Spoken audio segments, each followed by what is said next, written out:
Hello, नमस्कार. आपल्या छोट्याशा व्हिडिओमध्ये आम्ही परत आलोय तुमच्या भेटीला. तर कणकवलीला आलो होतो आणि कणकवलीतून घरी जाताना बऱ्याचदा इथे थांबलो नाही असं होतच नाही.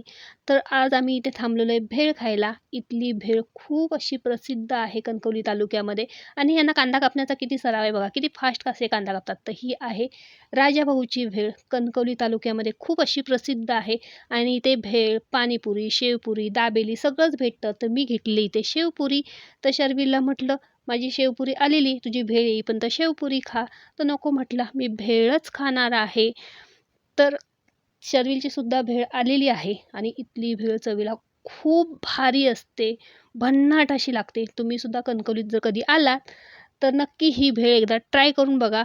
एक भेळ खाल्ली की आपलं पोट भरतं.